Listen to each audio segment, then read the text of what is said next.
So what is local? This is a eco-region map that my daughter made for me that I just thought was really cool, but it has the different ecoregions. Ecoregions is a different way to look at your landscaping. An ecoregion is different than a planting heat zone or a cool zone. It's very different than that. And I'm going to give you all the tools you guys, if you want to write, that's fine, but you're going to have access to all of this. If you've got a camera, feel free to take a picture. I'm okay with all of that. And then at the end of it, I have a resource page. If you don't want to write it down, email me. I left some cards out here. Email me and I'm happy to send it to you. And it'll have the actual working link, so you don't even have to type anything in. So local is not necessarily what's sold as native Texan. Now, I know for some of you that are new gardeners or newer to this area, that may be scary too, because now you think, oh no, I'm going to have to do even more research. But I want you to remember that Montgomery County has more in common with Arkansas than it does with Austin. Okay, our soils, everything is more like that in that ecoregion. But I'm going to give you the tools to be able to do it. All right. So I'm going to assume that most of you are going to want to integrate. All right. This is the pond right outside my house. So this is my house when we bought it. This summer will be 8 years ago. I'm in Grogan's Forest. This is my 5th move in the Woodlands. My husband said he will be buried in this house, and so we'll see how that goes. It was a typical neighborhood for that area. So George Mitchell went in and, well, not personally, but had people go in and bulldoze part of, I say bulldoze, take a lot of the trees out of Grogan's Forest. And he used that to pay for some of the first houses in the Woodlands. And so the trees were very small in that area. A lot of sun, not a problem for most of you, but it does have a lot of sun. Well, I bulldozed. I don't have animals, so I didn't need lawn. I don't like to mow. My husband doesn't want to mow, and I don't want to nag him. Oh, we're recording this. I'd rather not nag him. So I not completely started from scratch. So some of the plants that were in there already, those are some hollies that were up there. There are and still are some boxwoods. Eventually, I'll take all of this out. But again, I didn't have the cash to be able to completely redo everything. But I knew I didn't want the lawn. So what I did, I again don't want the lawn. Why is that not looking very? It looks really pretty on here. Really pretty on here. I was just not patient enough, right? So what I did, now I'll have to say that when we moved in and started doing this, I had to come to the Woodlands for a meeting because one of my neighbors, not the ones that are here, but one of my neighbors, who later became one of my landscaping clients, called and said, I think she's doing all rocks and cactus. And so I had to go tell them, exactly what I was doing, show them the plans. These are native plants, using native trees, shrubs, grasses, all of that. And, everything turned out okay. But when you start this process, some of your neighbors are not going to understand what you're doing. But if you can throw a party and maybe serve some alcohol and something like that, get them on your side, they're going to get excited about it when they see how much less water and how much easier it is when you finish it out. All right, I told you guys, I'm not a purist. Can we cut the lights maybe a little bit, Kat. I mean, I don't want you to have to write during this. If you have a question about whatever, just let me know. Yeah, that's. Want me to do another one, or is that good? Side screens look prettier. Side screen. So, It does. so, hey, so what is the deal? So is this the one that's coming up and that's the one that's here? No. This is a lot better picture, isn't it? So those irises are from my grandmother. I'm not giving those up. The penstemon was a friend of mine. That's the little purple. And I love grouping the colors together. Those bloom at about the same time. And so they're gorgeous together. Now, native plants are just like any other plants, just like us. We have great times we look okay and times where we really don't want people to see us, you know? Plants are the same way. They have to rest. They have to rest between the blooms. Over down here, I've got on the fence, and you remember which I talked about the bunnies? Native plants can be like bunnies. Had to get permission from my neighbor, make sure she was okay with the coral honeysuckle. That now she has a pool and I have a pool. It gives us some evergreen between us, and it goes up another 2 foot, almost 3 foot now, to give us some privacy also. But I had to make sure she was okay with it. When she saw the hummingbirds coming in, she was okay with it. But underneath there, I have some zinnias. That was one of my grandfather's favorite. And in fact, those seeds are from my uncle that were originally from my grandfather. And so those are important to me. So don't throw out the baby. The bath water, you know, if you want to be a purist, I'm happy for you. I'm excited for you. I'm proud of you. But I don't want anyone here to feel like you have to be. I grow a lot of my own food. You can see over on the other side of the pool, I have a bunch of horse troughs back there. I grow a lot of my own food back there. And there are not, I don't know how the Native Americans and original Texas settlers did it. There's not a lot of native Texas food, you know. I guess they were all carnivorous, you know. And so now, of course, they brought a lot of things with some seeds with them. But if they came from Europe, they didn't all do really well. So I do a little bit of everything. Over here, I've got Turk's cap, which is a wonderful native plant. There's a lot of it out here even.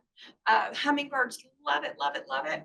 But this is chenille plant. One of my grandmothers had a flower shop, and chenille plant was her favorite plant. And it reminds me of the robe that she made me, the chenille robe she made me when I was a little girl. And so now, the chenille plant goes nuts. So I have to really try to keep it inside. It will go crazy. Which one is the chenille? I'm sorry. Which one is the chenille? The chenille, which I don't even know where to go here. The chenille is this over here. It's a ground cover. And I can't say that I recommend it. If you want some, come to my house and I'll let you dig all you want. But it has such a connection to my heart that I just cannot give it up. And I'm willing to fight for it or fight it. So what is native? The Native Plant Society, which I'm part of, and I think several of you in here are as well. A species that evolved and occurs naturally with no human intervention in a particular ecoregion or environment. A non-native does not occur naturally, and an invasive species is a non-native that takes over. It's wonderful here in the Woodlands area that we have a troop that goes out, and you can be a volunteer for that, and yank out some of these non-natives that are in the woods. I'm so thankful for that, because those Chinese tallows are going to take over the world if we don't do it. And so it's a wonderful group. If you need to find something to get involved in, I think they try to do it during the cool months, which is wonderful. But okay. Now it said naturally occurring, no humans, right? I have to beg to differ a little bit. All right. Their tribal migration for just this one group of people, 1000 BC to 1800s. They went between Baytown and Huntsville. That was their area. You don't think they took their food with them? I mean, you know, they're growing what they eat. They're taking it with them, even if they've just packaged it to eat later. They've got the seeds with them. When they have that corn, the corn's going to come out in fertilizer, right? So it's going to be traveling. So maybe we have to give it a little fudge. The answer, my friend, is blowing in the wind. This is a milkweed, so butterfly weed. I was at the Golden Gate Bridge and saw that they have their native shrub. Apparently, this is the bloom for it, right?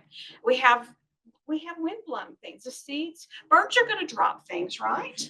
So you're going to have a little bit of back and forth. If you've got a dog, if you've got any kind of animal that goes outside, they're going to have seeds on their coats. They're going to be taking things around to different places. So when this comes out, it's going to be really pretty. So people have asked me, so cultivated and hybrid plants. And I don't want to get too deep in the woods here, but a cultivated plant would be something like I found a bluebonnet. It's not blue, it's white. I want seeds from that to make some more. A hybrid would be, oh, I love this color of that, and I love this color. Let me see if I can put those two together. So are those natives? Well, yes and no.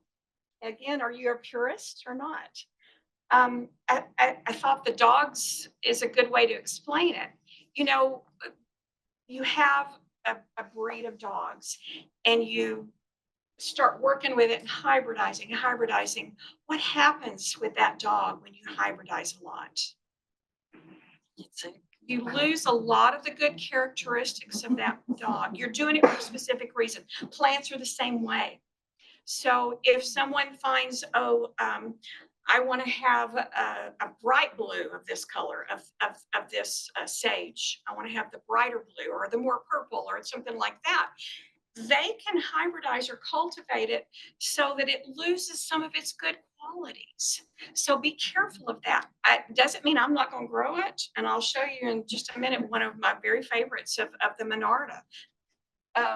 But just be careful of that. So when you say, I can't grow natives, it dies all the time, check and see. It may be a cultivated variety that's a little bit more finicky.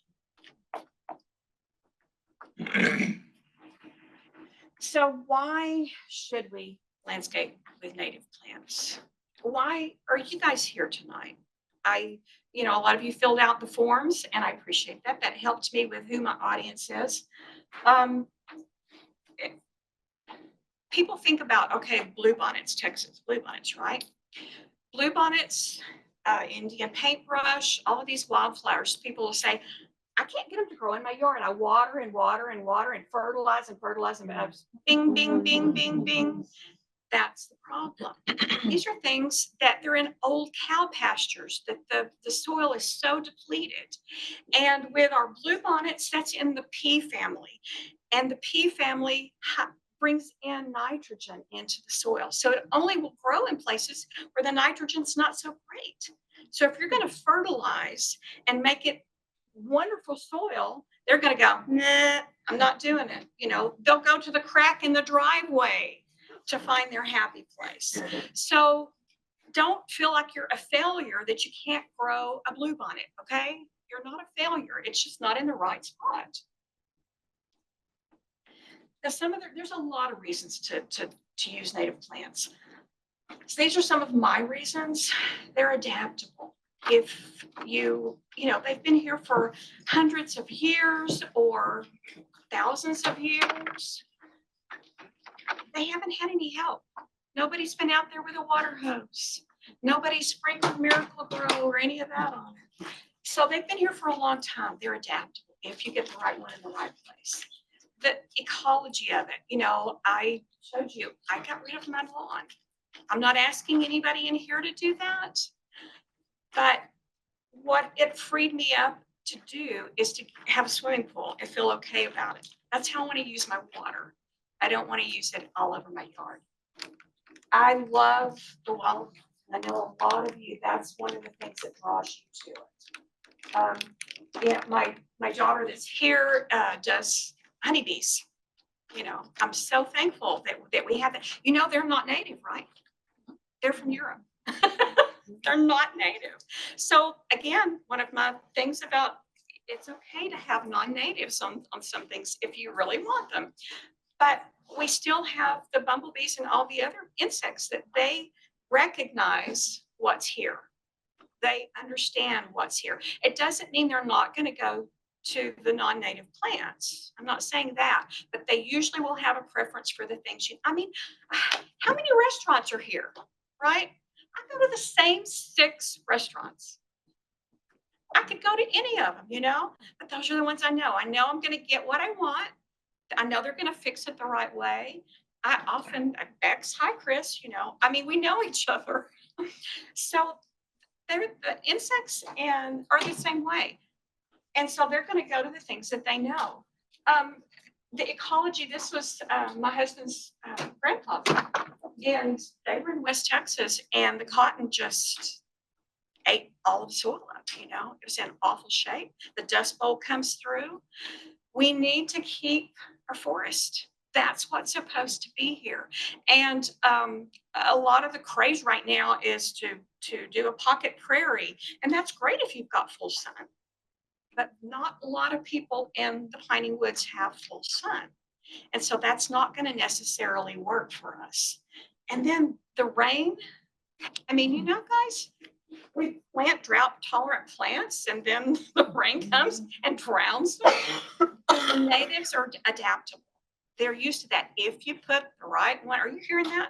If you put the right one in the right place. All right, so what do plants need to thrive? They need a green thumb, right? That's how many, I've already had that comment. Okay, I don't have a green thumb. My husband, where are you? My husband has the green thumb, you know. That's a lie from the pit of hell, okay? Oh, I wasn't talking about religion. Everybody can grow something. You just have to know what it likes and what you're willing to do. You know, when I was in Midland, had clients that wanted azaleas. God bless you, go for it, you know.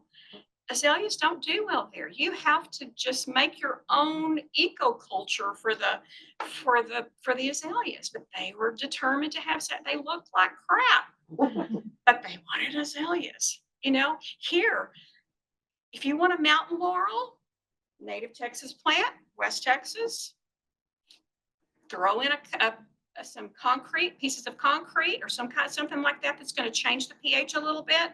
Raise it up. Don't put it in a low spot. It's going to drown.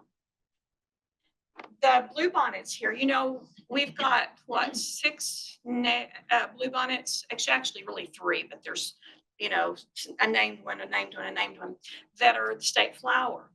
And look at what that's growing in, guys. How many of you have a yard like that? You know, it's just not going to be happy if it's not from there. Now, we do have a bluebonnet, Texas bluebonnet. This is the Big Bend one, that will grow here. But again, raised bed, full sun. You got to give it what it wants. So what else do they need? They need water or no water. I mean, you know, you just got to. So what I live by in my yard is first, do no harm. All right. I have, this is bamboo, and you can go ahead and throw things at me right now. I put that in. It is not a running bamboo. It's a clumping bamboo. I wanted something really fast, and I hate it. It's not happy. It's not happy at all. And so my project in the fall, when it gets cool enough, yanking that stuff out, putting in a wax myrtle. It'll grow fast. It'll get big. It'll do everything I wanted to. Why did I not put that in first? Wax myrtles are everywhere. I want to do something different. I'm going to have to pay to have this stuff pulled out now. It's a mess. So if you're thinking about things in your yard that you're ready to start putting in some native plants, think about what you have that might be invasive. So this is our native dandelion down here. This is the European dandelion up there. They look a lot alike, right? This is one of our hollies. This is Nandina. Nandina is an invasive species. The birds go to eat that and it's poisonous. Now, they'll only do it once. And I'm assuming that, at some point those get out of the gene pool maybe, or they spit it out is what the problem is. They're spitting it out and then now it's in every other yard that's around. So how do you know what's native where you are? Well, don't do this. Don't do this. We've been told, okay, the plant hardiness zone. It has nothing to do with soil. All it has to do with is temperature. It has nothing to do with rainfall. All it is temperature. So your thumb's gonna turn black. It's not gonna work. You can look on the tags for it, but unless you're in a reputable nursery, the person working there may have been in plumbing yesterday. They don't know what that is. They just see it on the ground and stick it in. So don't trust any of that. You've got to do your homework beforehand. So one of the ways you can do your homework, the Native Plant Society has a wonderful homepage, but they also, each area of Texas, you can go and see, they have plant lists for everything. So you can see exactly what you need. It also on those plant lists, because if you just went in and somebody's picked it up off the ground and you're looking at it, it may not tell you. This only needs 1 inch of rain a week. This will tell you it needs moist, it needs dry, you'll find out all of that information. So, like I said, we live in the Piney Woods region, right? Some of us, if you're right on the creek, you're almost to the edge. If you're into Harris County, you may be in a different area. So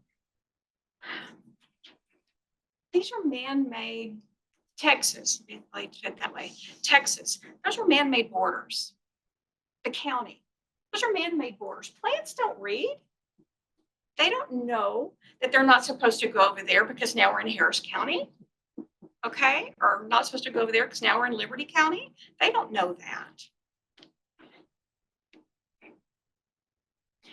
One of the very best ways that you can do research is through the plant database at the Wildflower Center. If any of you have gone to that in Austin, the Wildflower Center has a wonderful plant database, but it doesn't have all the information you might want. If you'll scroll down a little bit and see additional resources, and I'm going to have this on my resource page also. It says USDA, and that's where we're going to go next. So you can see some pretty good pictures for that. But now we're into the USDA site. Well, it shows me that this is American Beautyberry. If you are anywhere in the area, you've seen them before. This is an edible berry. I've never eaten it. But apparently it makes a decent jelly, but it's like, okay, if you put enough sugar in anything, it's decent, right? Either that or bacon. Put that into the dish, it's gonna be okay, right? Yeah. So this is what it will show you. Okay, now it's a Texas native, right?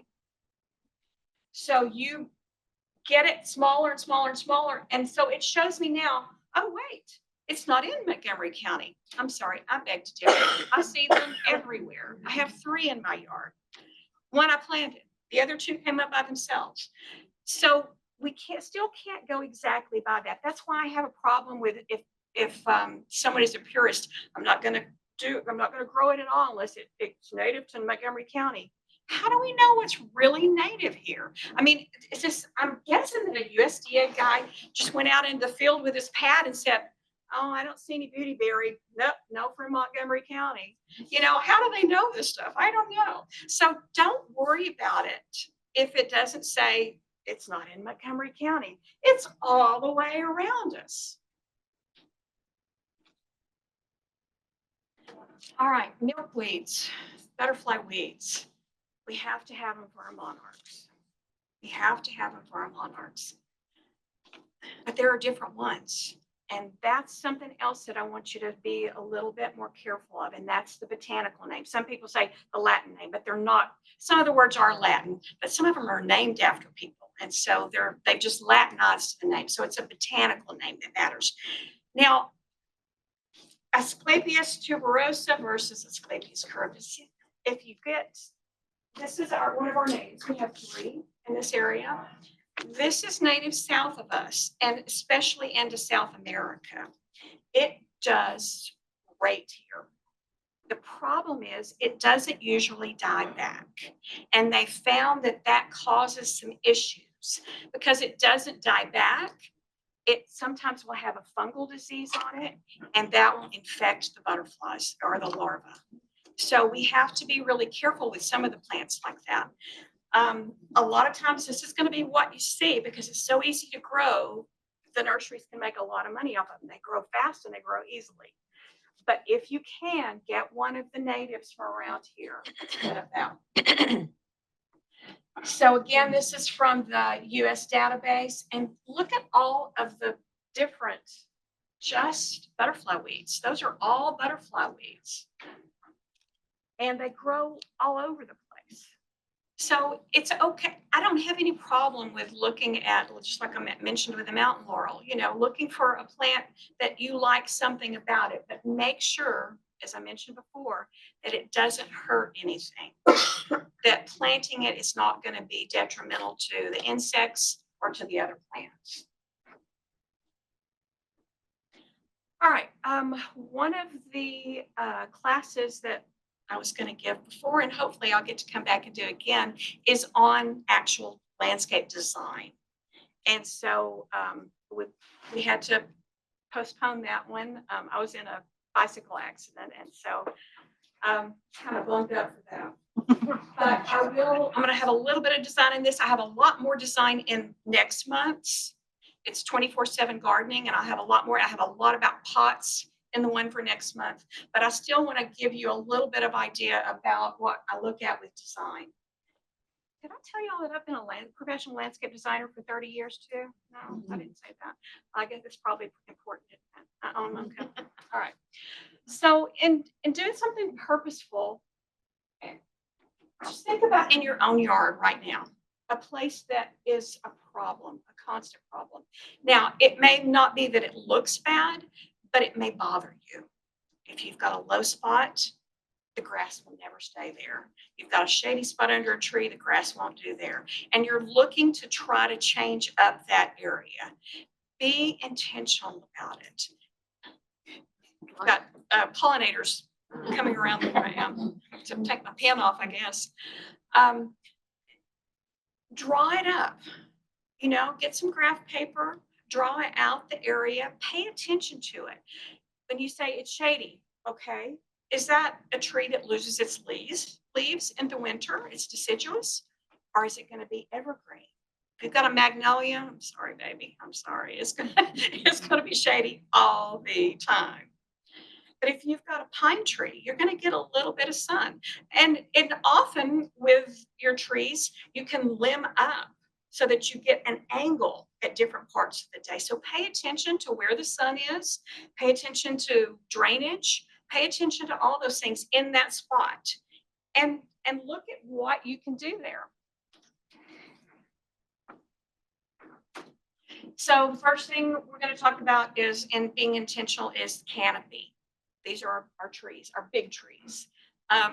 You'll recognize this, Susan. This is one of my sweet neighbors that has that monster magnolia in the front yard.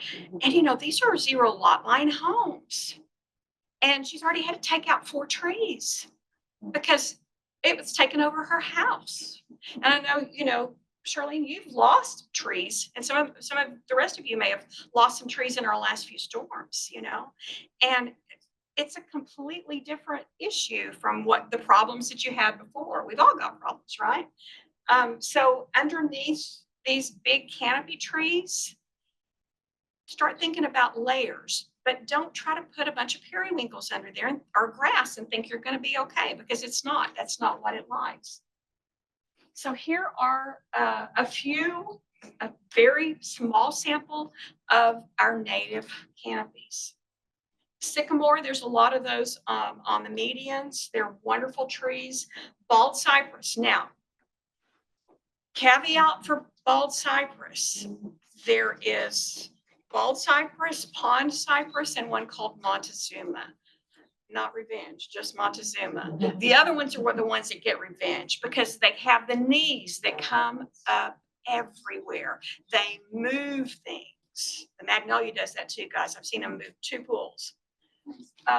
So pay attention to what kind of cypress it is. That's where you need to know and have your list of, okay, I want this one, not that one. Because if you get the wrong one, you're gonna be sorry. Pine trees, obviously we have pretty much 3 different pines here. And most people say, oh, we've got too many pines, but pines are wonderful screening trees. They don't take up a lot of lateral room, so they can screen. You've got a 2-story house, you can't do a yelp on it. It's not going to do you any good. You've got to have something tall.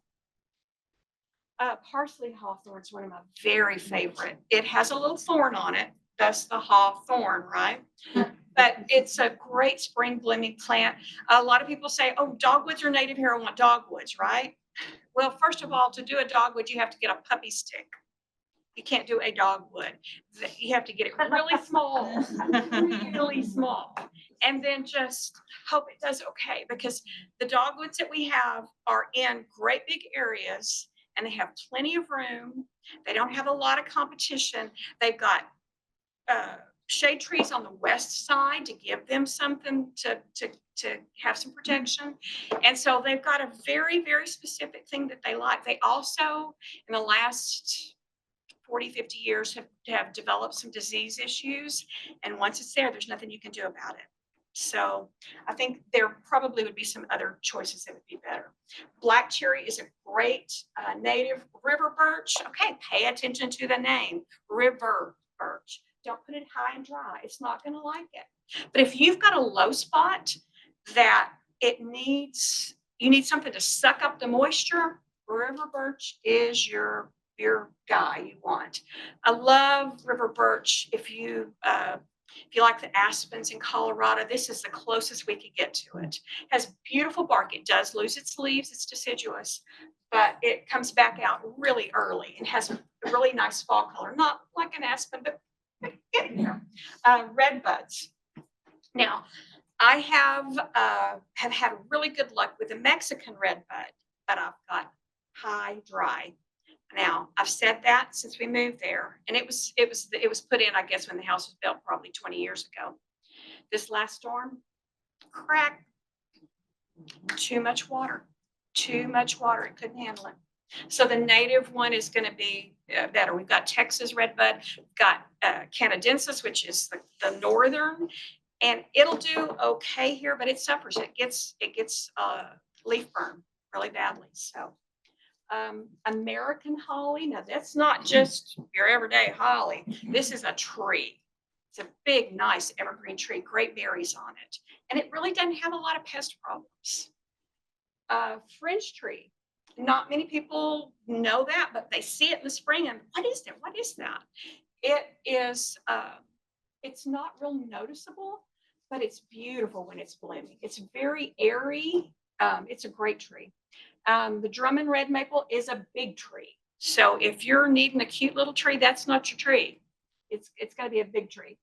And really the only juniper-ish plant that does well here is going to be the Eastern red cedar.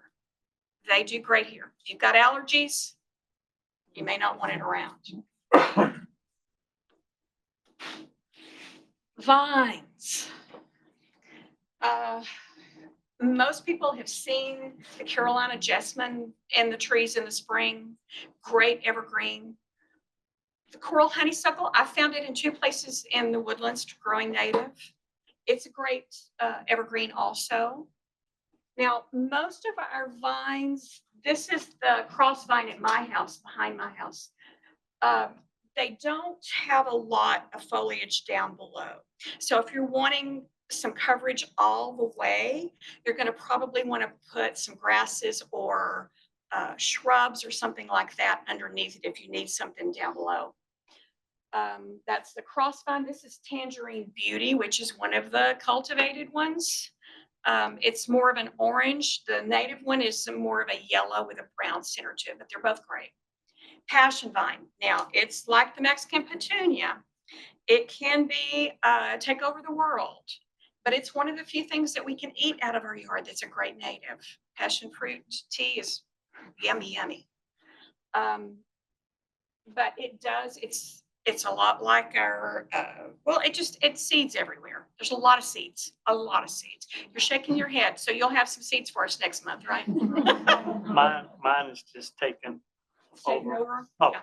Got like 3 of them though. Well, but the good thing about the passion vine is it does die all the way back. You know, it's gone for the winter and then it comes back out. The good or the bad, I guess it depends on how you look at it, but it's so gorgeous. Isn't it beautiful? All right, understory. The dwarf yaupons, you can do anything with them. We have the yaupons everywhere, but this is cultivated to be a dwarf. They're only going to get 3 to 4 feet tall. And even some of the smaller, there's a variety called Stokes. It only gets about 2 feet. So they're really easy to work with. You can see that it can be a more formal, sculpted look, like instead of a boxwood. So if you were thinking about or have an Indian hawthorn or a boxwood, think about switching over to a dwarf yaupon. That's one way that you can start to integrate a good native into it. All right, some of the understory trees, shrubs. We've got stuff that loves sun, stuff that doesn't like sun. So, and this is, again, guys, this is such a small sample of what we have. Now, finding it is maybe a whole different thing, but we've got some good resources on locating them. Red Bay is a medium-sized tree. It is evergreen. It's a great tree. Buttonbush is a medium size, and a lot of these that are technically shrubs can be trimmed up to be a tree. All you have to do is take the lower branches off, and you can make it into a small tree. Buttonbush will lose its leaves, but it doesn't last very long. A lot of people say, "Oh, I want hibiscus," and they're thinking Hawaii. Well, we have a native hibiscus. This is the red star, and then there's also a white, and they are now. Do any of you grow the native hibiscus? Well, I know y'all do because I help you with your yard. So the only thing that now it may not be so big of a problem, but the leaves have a cannabisy look to them. So you may have the DEA circling above your house. They, just like any other tropical like that, they like a lot of sun. So if you've got a hot place, they will do well. They also will take a lot of water. A lot of times you'll find them growing in ditches. And so they'll get about, I've got one that's gotten up to 7, 8 feet tall. A lot of times they will die completely down if we have a hard winter, but then it comes right back out. Sweetspire is a very underused shrub. I love sweetspire. Itea is the other, that's actually the botanical for it. It has a beautiful bloom. It's very open, airy, think like bridal-wreath spirea or something like that. It doesn't get as large as some of the other. It likes shade. Now, magnolia, you're going to be iffy in that, but it does like a lot of shade. And so if you have a lot of shade, that of course in the beautyberry, the buttonbush will take a lot of shade also. Wax myrtle it's a trooper. It grows quickly. It's evergreen. It's what bayberry candles are made from. So it has a little bit of a nice fragrance to it. It has a little flower, but you're really probably not going to notice it. So you're not growing it for the bloom. They can get up to 12, 14 feet tall, but you can easily keep them smaller. Easily. You can keep them smaller if you want to. They do very well trimmed as a tree. So if you need, like in a courtyard area, just a small evergreen tree that you can put lights on or something like that, and it grows so quickly. It grows really quickly. Pavonia or rock rose is another name for it. Now, it's not, if you're a purist, just do this because it's west of us a little bit. But it's a nice little shrub. It's very easy to grow. It will make a lot of babies. It takes quite a bit of shade. It will do better. It will bloom more. And most things will. They'll bloom more if they have more sun. But it does take quite a bit of shade. People want their hydrangeas, right? This one is not a true native here. It's east of us. A lot of people say of the Louisiana hydrangea. It's big. It gets big. It's going to get at least 8 to 10 foot tall and at least that wide. So be sure you got room for it. And it's very hard to trim it back. It loses its leaves, but the blooms are gorgeous and it grows pretty quickly. A sassafras is a good understory tree. If you've got a lot of shade, it's a really good understory. They will sometimes make little babies coming up. So you may have a whole herd of sassafras out there, but they are, when it thickens up, it really looks nice, especially in the fall. And the Mexican plum up here, a lot of the medians have those. Again, they're a little bit west of us, but they have adapted really well here. And then the Turk's cap, which I had shown earlier. And Turk's cap, you can get in different colors. There's a pink, there's a white, but if you put them together, you're going to get something else. So keep them separated. And anything with that type of a bloom, like the Turk's cap, has a throat to it, the hummingbirds adore it. These really can't get to it, but the hummingbirds love it. Grasses, herbs, ferns, which are all of our perennials, annuals, that sort of thing. This is, oh yeah, it is really, this is a much better picture of it. That's that bee balm that I love. Peter Luce, a friend of mine, figured this one out. He found it in his yard. And bee balm is Monarda. A lot of people know from that. It's one of our best wildflowers for obviously the bees, but all of our pollinators love it. But the one that's usually around here, it's not so attractive. This one is just gorgeous. It's almost, I mean, this doesn't even do it justice. It's so bright. It's a spring bloomer. It'll have tons of seeds. It'll also have some runners. So give it some room. It takes a lot of shade, a lot of shade. I have mine on the north side close to my magnolia. The Louisiana irises. Yeah, there are a lot of irises, but the Louisiana, or some people call them, I think they used to be called Confederate, which we can't say anymore. So the Louisiana iris, these are the ones along the waterway. This is another spring bloomer. And of course with shade, and the Louisiana iris will do pretty well in some filtered shade. So if you've got pine trees, that sort of thing. And also if you've got deciduous trees, because it will go ahead and get that bloom coming up before the leaves come out. So it will go ahead and bloom them. But it also obviously does well in full sun too. Ferns. Wood fern is one of our best natives. It likes to take over the world. But if you've got a shady spot that nothing else will grow, you're tired of fighting, trying to get the St. Augustine in there, this is a really good substitute for that. It does get obviously a little bit taller than a lawnwood.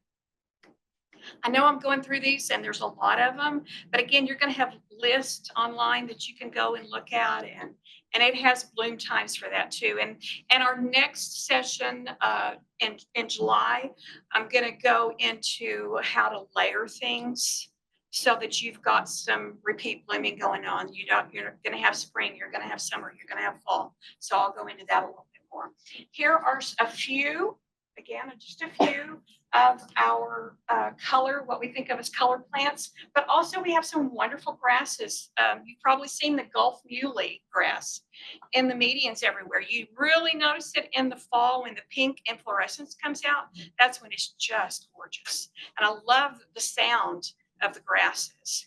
They have a really musical sound to them. So if you're going to be out there at night, it's really nice to have with a little, when we actually have a, maybe just put your box fan out there if you want to listen to it. Inland seals is a great grass for us. Megan had brought some, there were some in one of the containers out there.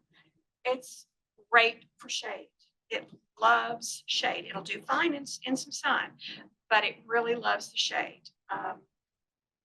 It will, now I've got some in sun in my yard. It gets really more morning sun.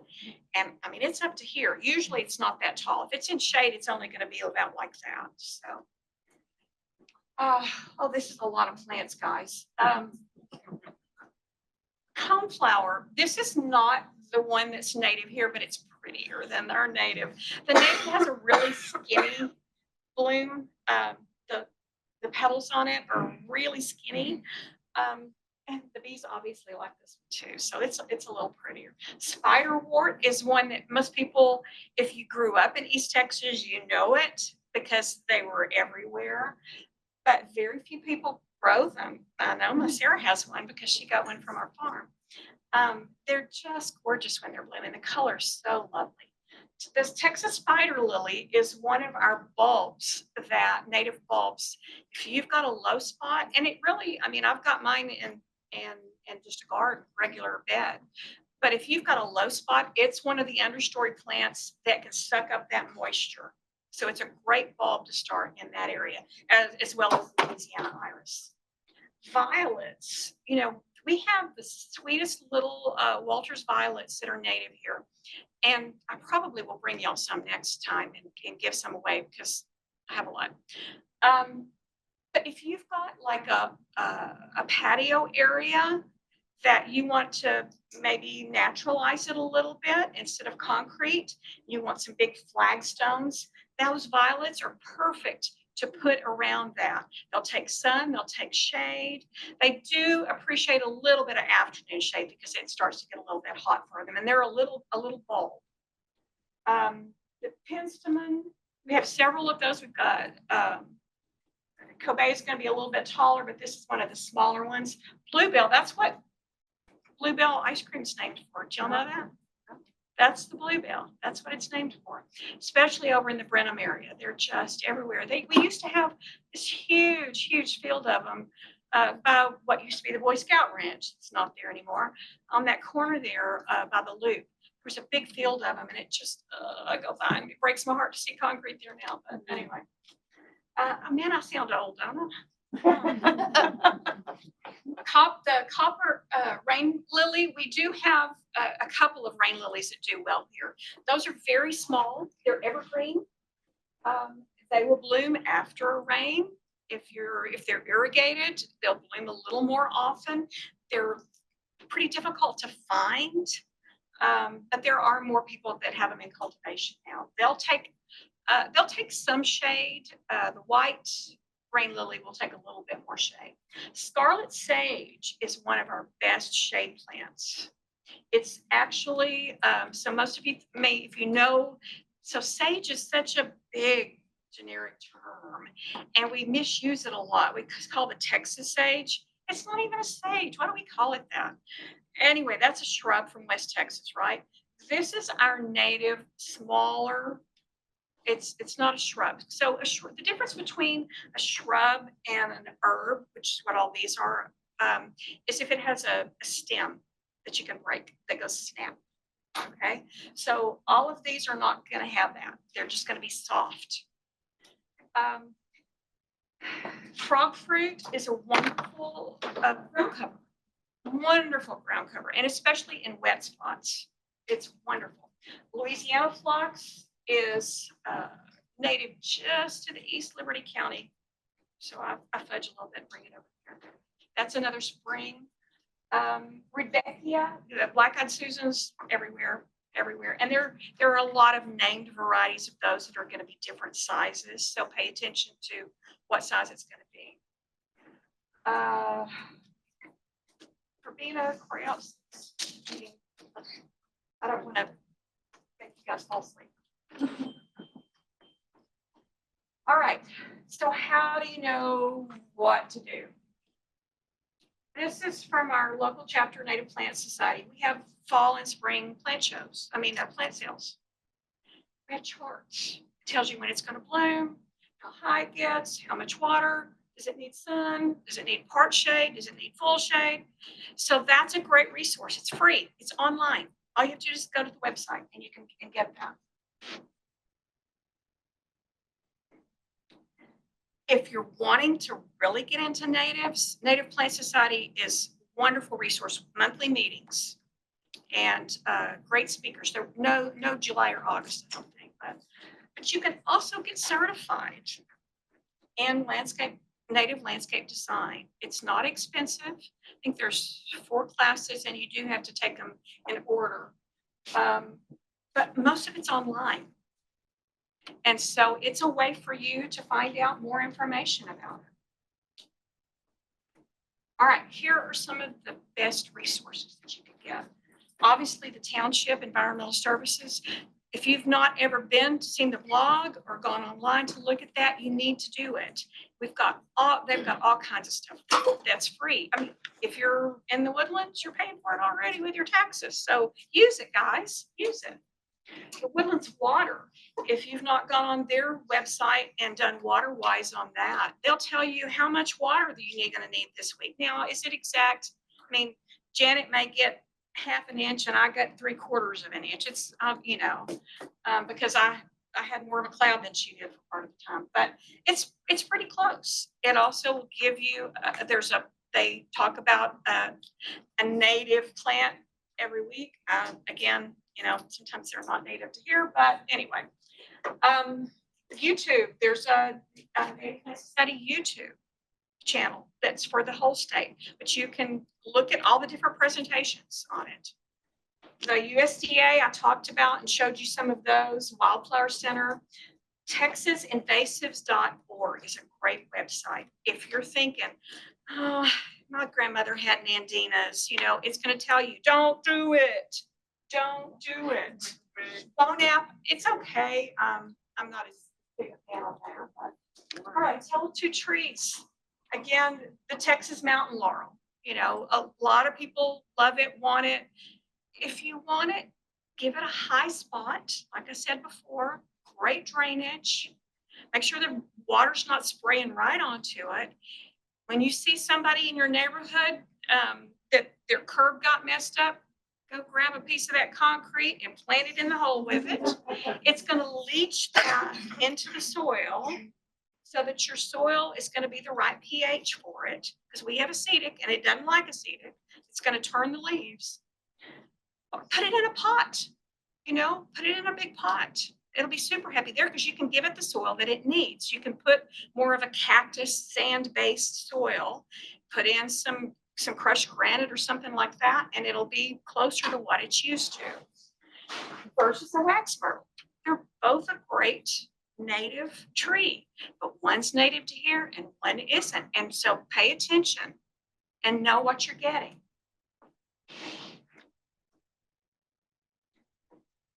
All right, I am ready for questions. And I know you feel like a lot of you have had the hose, dousing you with it, that you're just, ugh.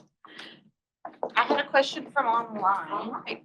and it was when you were going over milkweed, and they want to know is what butterfly plant do you recommend? What butterfly? What butterfly plant do you recommend? Well, just like we have a lot of plants, we have a lot of butterflies. Do you want a Gulf fritillary? Do you want a swallowtail? Do you want a monarch? So when you go to those websites that I have listed, they will tell you on the wildflower.org and on USDA, and I'm thinking on some of the Native Plant Society stuff too. It will say, these are the pollinators, or this is their food source, or this is, so you'll know exactly what you're going to get with that plant. What about just attracting butterflies in general? Do you have a favorite plant? Well, do I have a favorite child? Well, the one that's here tonight, obviously. Anything colorful. Again, I grow zinnias because the butterflies adore them, but also because that was my granddad. But I dare you, if you've got a lot of color in your yard, to keep the butterflies out, because they're going to be attracted. They're attracted to those colors. And so that's what they're looking for. So any of our native plants are going to be great for that, except the ones that have the Turk's cap, and although I've got pictures of butterflies on Turk's caps too, but they usually like a little more of a flat faced. Yellow doesn't seem to be as exciting to them. Of course, hummingbirds love reds, but butterflies I noticed really are going a lot to more oranges and reds and bright pinks. The Pavonia, the rock rose, they really are attracted to that. Yeah, the bee balms. Yeah, My favorite. Yeah. And I mean, the red buds, they go nuts in the spring when they're coming through on the red bud. So don't just think flowers, think flowers. So I noticed this year that the swallowtail, it has laid a lot of eggs on my passion vine. On your passion Yeah, and it's covered with all their caterpillars. So I've seen a lot of those swallowtails in my yard. Absolutely, yeah. The swallowtails love the passion vine, love passion vine. And that's another thing we have to be a little bit more. I mean, I would have clients that say, I want wildlife. And then they call me, there's raccoons everywhere. Well, you weren't real specific, But if you have butterflies, you're going to have caterpillars. Caterpillars eat leaves. So, don't just start spraying because they're on your leaves, because you're killing the babies. So recognize that they have that life cycle, that if they like the flower, there may be something else they like about the plant too. That's a really good point. What about Vitex? Vitex. What about Vitex? I have a love-hate with Vitex. In fact, on some of the list of invasives, Vitex has been moved over to that list. It's a beautiful shrub tree. Depends on how you cut it. The pollinators like it. It's gorgeous, but I don't have it in my yard because it is one of the ones that in some areas it has become invasive. And so I don't grow it. I still love it. It's beautiful. One of my neighbors has it and I'm thankful I get to watch hers, but yes, ma'am. I would like to introduce fragrance into my yard. Oh. You didn't talk very much about plants or flowers that give. So she's asking about fragrance. So teaser, that's one of the main things I'm going to be talking about next month. Okay. Because the 24/7 garden, I'm going to introduce a lot of the fragrance plants into that. They're not all natives, but they're not invasives. What do you think about crepe myrtles? What do you think about crepe myrtles? I have one in my yard and it was there when I got there. I like some better than others. The one that's in my yard is the white, which is called Natchez. As long as it's got good circulation, plenty of room around it, it's not going to get the fungus as much. Still gets it, but not as much. You remember the dog pictures? That's what's happened with crepe myrtles. If you do the old Natchez white, the Basham pink, pinky purple, grape, these are all huge, right? You go into Memorial and they're I mean, even in some of our medians, they're humongous. That's what a crepe myrtle is supposed to look like. It's not supposed to look like this, for all the knobs and everything, because people do the crepe myrtle thing every year. So crepe myrtles, if you have one, would I rip it out? I probably eventually will rip mine out, but I'm not ready for the bare spot yet. So I'm sorry. Are those invasive? They're not technically on the list yet, and it depends on which ones. Like the whites don't seem to. So she's asking if the crepe myrtles are invasive. If you'll notice, if you have one of the really hybridized ones, you're going to see babies coming up everywhere. And so they're depending on where you are, if they're on the list or not. But I just try not to use them at all. I try not to They use them. offer no wildlife benefit, you Yeah. know? You will not, oh, well, you know what? I'm gonna have to make a liar out of you because one of my hummingbirds likes to sit on one of the branches. That's it. They like to land on it, but don't like to drink it, or eat its leaves. And that's the bad thing about a lot of these, the Vitex and stuff, they just are not attractive. to the insects. They don't know what they are, you know? It's like the restaurant that they've never been to before, right? But they smell good. Regarding non, Not as good as a mountain laurel. Not as good as a mountain laurel. I'm sorry, what did you say, Gary? regarding non-natives, okay, Which ones? that are none, I said regarding a non-native that is a great butterfly attractor. What do you think of lantana? Well, lantana, okay, all right. So lantanas, technically, we have native lantanas here, right? Okay. It's a shrub and you may see them out. It usually is going to be the one with the pink and a little yellow or something like that. Although that one may be from a bird and it's confetti that's hybridized. So lantanas are wonderful plants. And you know, I've got a zillion of them in my yard. They, you know, but there are some that don't do as well here. The ground cover one that's the purple or the white, canadensis, Lantana canadensis, it can become really invasive here because it's used to being further north where it dies back, and here it doesn't do that. And so it can really take over an area. I don't see a ton of, it depends on the white or the purple. I don't see a lot of wildlife on those. The pink, the named ones like a bandana, the new gold, which is the bright yellow, some of those you'll see a lot more pollinators on those. But if you can go find the native one, they love it. I have one and they fight over it. Does horse mint do okay here? I'm sorry. Does horse mint do okay here? Horse mint. Horse mint. Well, that's Monarda. That's Menard. That's the same thing. Yeah. And it's native here. Great plant. Great plant. What's a good native for shade and deer resistant? Deer resistant. So my best professional advice is that you buy roses for your neighbor. Oh, yeah, well, roses, yeah, that's cotton They'll go to candy. your yeah. neighbor's house instead of yours. Or pansies. I love pansies. You know, for color, most of the salvias, the native salvia, so the coccinia, which is the one that I showed you, the red that I showed you earlier, that they don't seem to bother them. The violets, they love the violets. So I can't just blank slate say, you know, if it's a native, they're not going to bother, because that's not true. If they're hungry, they're going to find it. Well, they eat Turk's cap. The irises, Turk's cap, I have not had any problem with them. I've had to move some of my roses to the back, and the Turk's cap are next to it. They don't bother it at all. Not at all. But if they're hungry enough, They'll eat coral bells and hostas for dessert. yes, Of course. you're right. This for sure. Isn't, the vine, what's the one I have on my vine? No, it's morning glories. Those are supposed to be highly poisonous to them. They don't read the labels. Okay, you know what a yaupons, the name, the botanical name for Alex vomitoria. I have seen them eat a yaupon.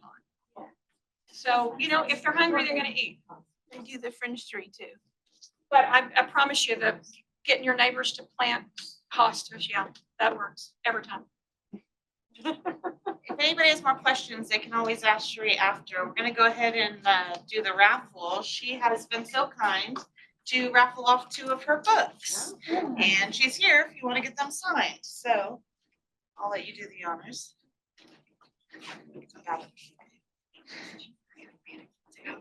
Ava Harrigan. There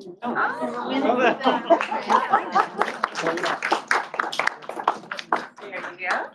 You're welcome. We got one more.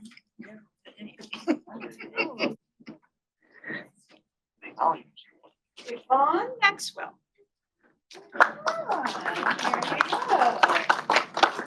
Guys, so next month, we'll be doing a lot on pots. We're gonna be talking about fragrance, night.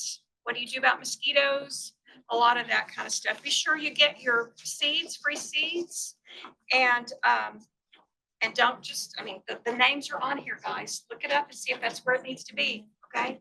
Yes, it says shade, friendly. It doesn't say shade thriving. It's a shade friendly. Thank you guys for coming. We really appreciate it.